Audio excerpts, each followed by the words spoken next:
welcome to the Habitat Home Show here on DATV. I am your host for this month's episode, Laurie Cornett Cross, and I'm the Development Director at Habitat for Humanity. We have a super exciting show for you this month, and so just sit back and relax, and let's get right into it. For our first segment today, we are very happy to welcome Laura Moore, who is the chairperson of our Women Building Together program.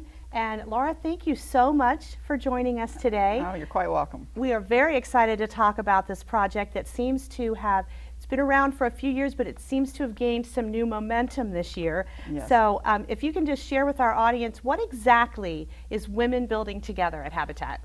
It's a program that empowers women to build stronger communities, and we try to design it, towards getting a hardworking single mom with children, to get them in a decent, affordable housing is what we want to do. And then we just try to get women on the site to work. There are women on other sites, but we try to gear it towards just women, but we welcome men, of course. Yes. But we need to stress to the women that, that anybody can be on the site and do the work, because, there's a lot of people think that, oh, I don't have any construction skills, so I can't build. Well, that's not the case. It's once you get there, and if you've got the willingness to learn, it's really amazing. You walk away with learning a skill and having the confidence that, hey, I was able to do something, that I can take back to my own home, and that yet I'm helping out a family in need, which is tremendous. Yes, it is. So this is our fourth year for Women Building Together, which we used to call Women Build, but we've Right. had a little bit of a rebranding. Mm-hmm. And talk a little bit about what initially drew you to this particular project. I know you've been involved with Habitat for some time, but what about the Women Building Together program really interested you?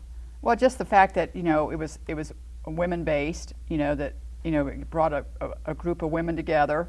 That, like I said, we would never thought in this field that you would have this happen, and so because the prospect of Habitat for Humanity always was construction, so you just never thought that you would see a lot of women on the site. Right. Or helping out.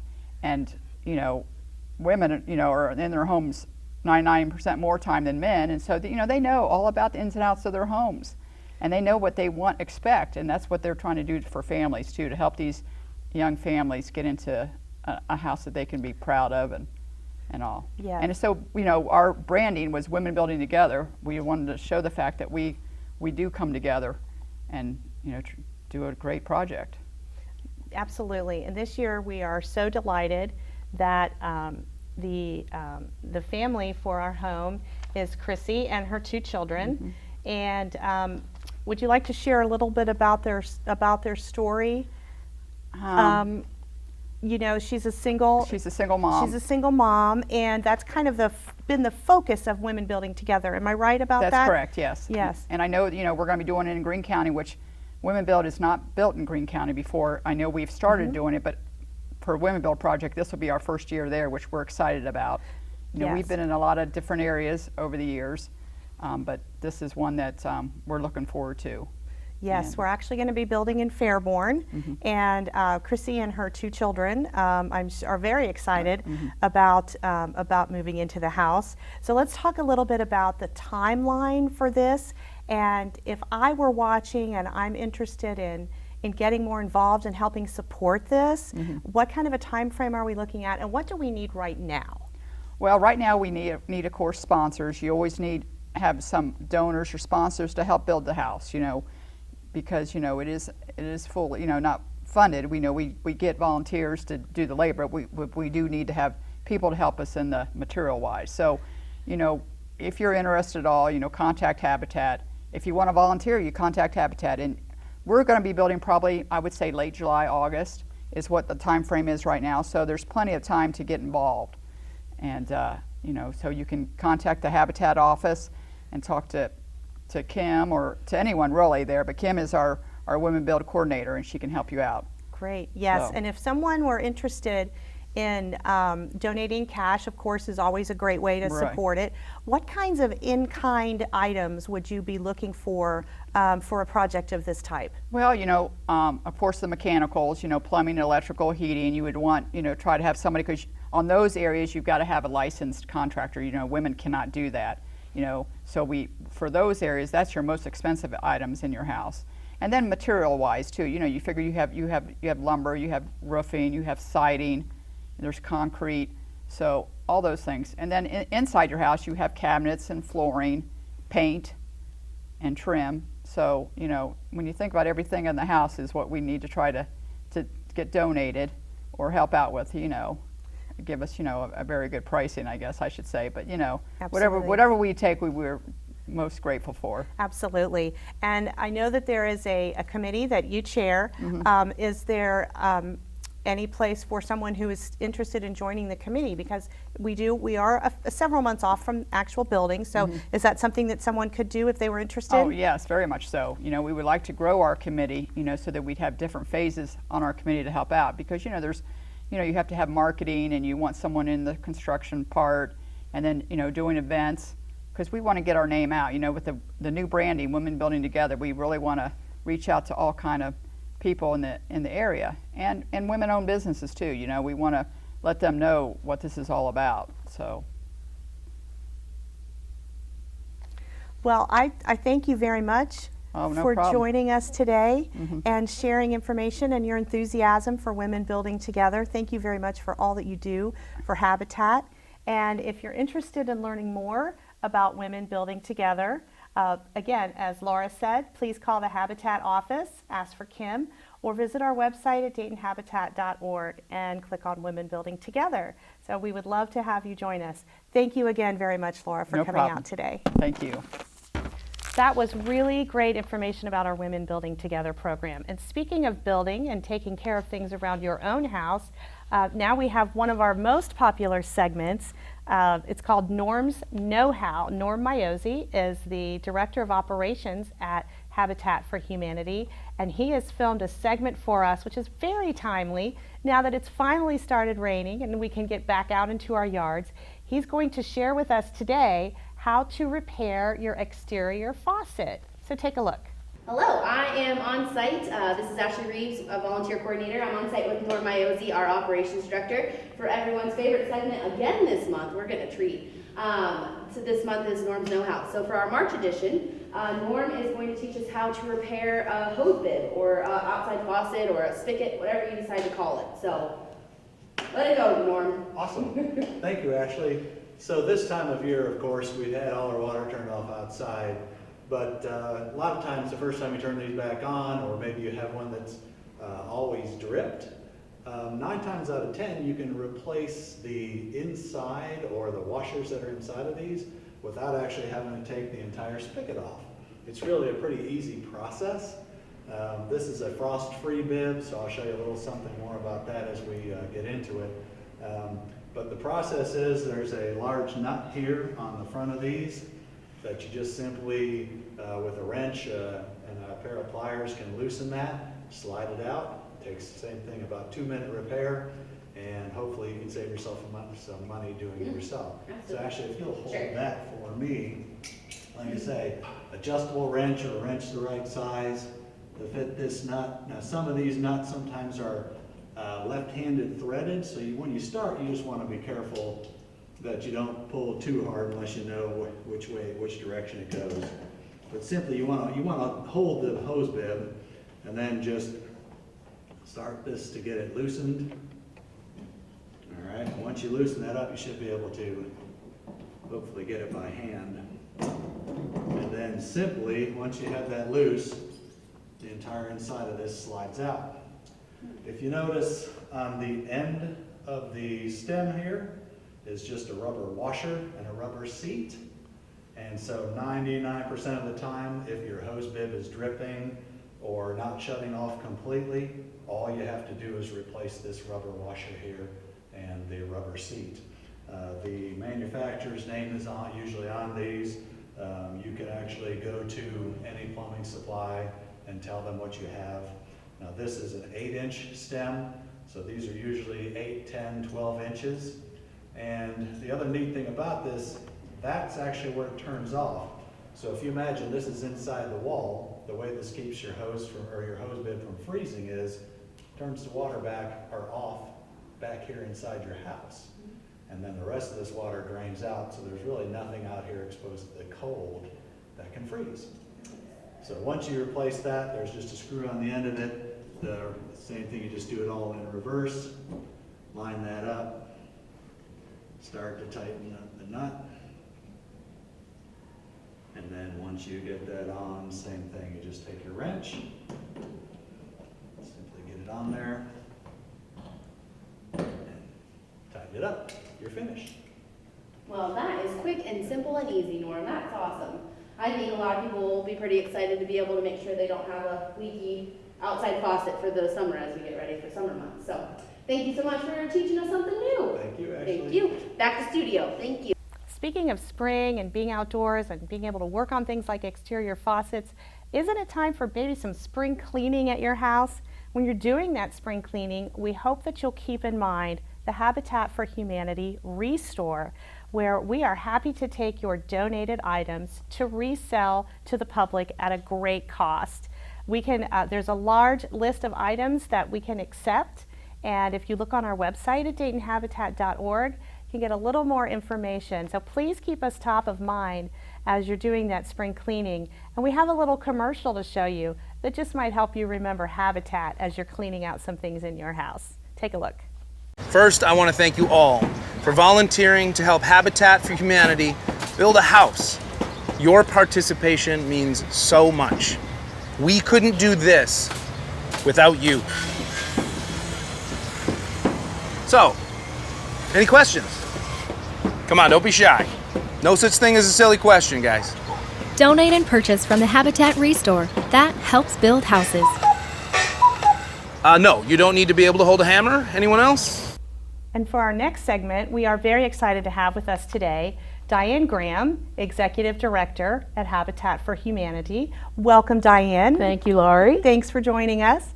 We're going to talk a little bit today about where Habitat's been, where we're going, some exciting new things, and how our services are continuing to make an impact here in the community. So I just wanted to start, Diane. You know, we'll be celebrating our 35th anniversary next year. Yes. And Habitat has done a lot of wonderful things in those 35 years. So if you could just reflect for a minute on where we've come since we started and what things kind of look like for the future as far as how we serve families in the area. Well, I wasn't here in the beginning, but I was close to the beginning. Yes. As we've said before on this show, there were some of the folks, our founders here in Dayton, were at the founding of Habitat International in 1976, and we were the oldest affiliate in Ohio. But I would say that we were very grassroots for a long, long, long time, and very Christian based. So we were very small. We didn't have our own place. We were in church basements, but we still had the mission at heart. We knew what we wanted to do. We wanted to utilize the principles as set forth by Habitat, but we really didn't have the infrastructure yet, Right. like we do now. So we knew we were going to serve a family. We were going to offer them a hand up, not a hand out.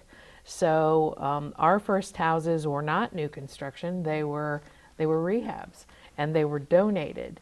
And so you know, some of those folks are still with us. Yes. Some of them, the area that we started in is Lower Dayton View, and that area has undergone urban renewal. So luckily, those folks made offers on their homes that they couldn't refuse.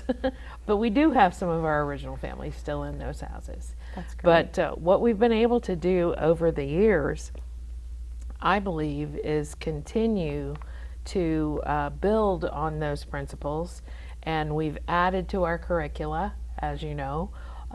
We have 6 months of training that we do now. And in those days, we probably did maybe a couple hours of home maintenance.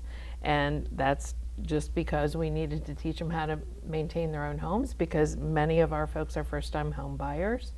And we definitely wanted to get a couple budgeting courses in there because we did expect for that mortgage to be repaid from the very first ones in 1980. I think if we were incorporated in 83, I think our first mortgage was about 84, 85. So we wanted those folks to start paying us back. And so we have added on to that class list. As you know, we offer health and nutrition now, we offer legal, we offer 9 sessions of budgeting where you come up with your own budget now, and every scenario about how to come up with a budget that you can afford and still, pay for your home in your shelter monies. Yeah. And why we all should have a will, why we all should have insurance. All these things are a lot of things that we probably take for granted, but maybe if you didn't have that opportunity, you didn't know that. Right. But we make sure that all of our homeowners are exposed to that now. Yes, I know we do have a strong curriculum, and I think that, well, I think we know that that's really helping our families change generations of behavior and the timeline of the generational impact for their families. We're really able to see that now and talk a little bit about the success that we're seeing in individual families who have been with us long enough in the program that perhaps some of their children are older now. Right. And talk a little bit about some of the great successes that we're seeing. Well, I can think of 2 right off. One is a lady that was actually so successful that she has actually sold her first Habitat house. She actually married a gentleman and outgrew her Habitat home, sold it, and paid us off, and then bought a house. She qualified for a regular standard mortgage. That's great. And everything about that is a success for Habitat. And she has a young child with her husband now, and but the child that she had prior to that is at Ohio State. So, I'm taking full credit for being able to offer the shelter to him. But she talks about, and she, by the way, is a self-employed beauty shop owner. Okay. And so she talks about the envelope system type budgeting that she learned in our classes that she still employs. But not only did she apply that to her home budget, when she first got started, because most people that are in the hair and nail business are contractors at first. And so they're paying booth rental, to whoever owns the shop. So she was able to use the envelope system and make that successful. And when the opportunity came, she bought the shop in which she worked. And so she's the owner of the shop now. So, the envelope system as taught by our classes worked. And then there was another instance of that. Now, that young lady, when she first got exposed to that information, was probably in her 20s. We have a couple that actually went through our program in their late 40s or maybe early 50s. And they had children that were in either nearing high school or in high school ages. And you know how when the kids have to go on a field trip, and you know about the field trip from the beginning of the school year, but yet when you have to come up with the money for it, it's painful sometimes. But he told us, the husband and father told us, that for the first time ever, because he knew about the fact that each child was going to need, let's say, $200 to go to Washington, D.C., to go on this trip, they could budget for it, and it was the first time ever that the children got to do that activity, and yet no bills went unpaid. And that is a huge success. And I also take credit for the fact that they have the shelter that homeownership affords. Yes. I mean, we hear countless stories about, you hear about bullying and what we're going to do to protect kids from it, but it's that shelter from that every day. They have the same house to go home to every day. So Great things, and I know that there are multiple families that same scenario applies to. The children are, many of them, the first in their families to go to college. Yes. So they're achieving far more because of that stable shelter environment. And we like to say at Habitat, as you know, that we are not just about building houses, but we're about building hope. Right. And along with that, after 35 years of doing wonderful things and focusing mainly on building wonderful new houses and having the great support of a lot of local people, we know that the landscape has changed a little bit and that the talk in our community is about collective impact and how can we all work together as nonprofit organizations serving these families to ensure that we're maximizing our resources and reaching as many people as possible. And I know that we've talked about an exciting new concept at Habitat, and it's called the Building Hope Fund. Yes. And we actually just talked about it this morning at our finance committee meeting. And so it sounds more like a construction concept, doesn't it? Yes, it does. But we talked about it because one of our finance director actually was talking about a prior experience in repair and how grateful the elderly woman was that had experienced the repair that allowed her to stay in her home.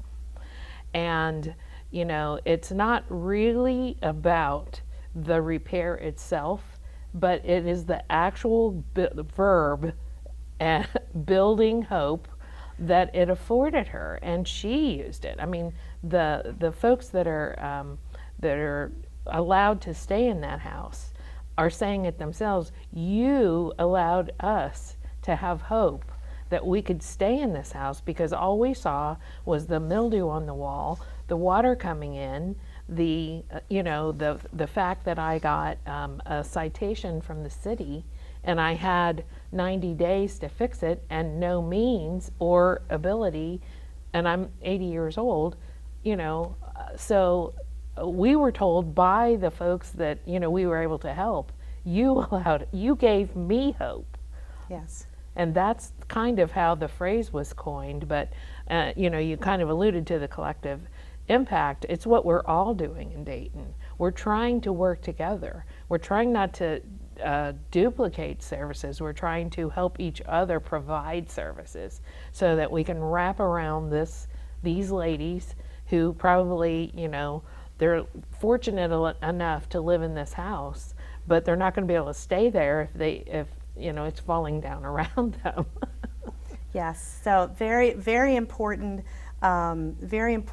points that helping elderly age in place, very important in so many ways, and also helping any families with special needs, children or special needs members of their family, helping them be able to stay in their home as well is just beneficial across so many spectrums. And I think we haven't, you're not even hearing every story. There's a family that is soon going to be purchasing a rehab house, but that lady is caring for her brother with a developmental disability. So, I mean, how many of those stories, and, it does, yes, I'm sure there is, probably some federal funding that goes into his support, but how much more would it be if he were in a nursing home? Yes, exactly. There you have it. Right, exactly. So there's a lot of ways that Habitat continues to serve in the community, a little bit of an evolution from our roots. So thank you so very much for being here with us. It's always a pleasure. My pleasure. Well, I hope you thought that was as great a show as I did. It was great for our guests to be here. Thanks to all of them. And so for our final segment, we're starting a couple months ago we started the What's Happening at Habitat. So the big thing that's coming up at Habitat is in July. On July 15th, we'll be holding our annual signature fundraising event. And we have a French theme this year. I will try to say it properly for you. Une soirée à Paris. And that event is July 15th in the McClin Room at the Nutter Center at Wright State University. This is going to be a fabulous evening with great food, silent auction, A great band this side up will be performing, and we also have a few very special entertainers that I think will definitely help make the evening worthwhile as well. So we encourage you to put July 15th on your calendar, come out in support of Habitat. It is not a fancy black tie affair. You can wear your comfortable summer clothes. The most important thing is that you're there with us to celebrate Habitat and support our mission.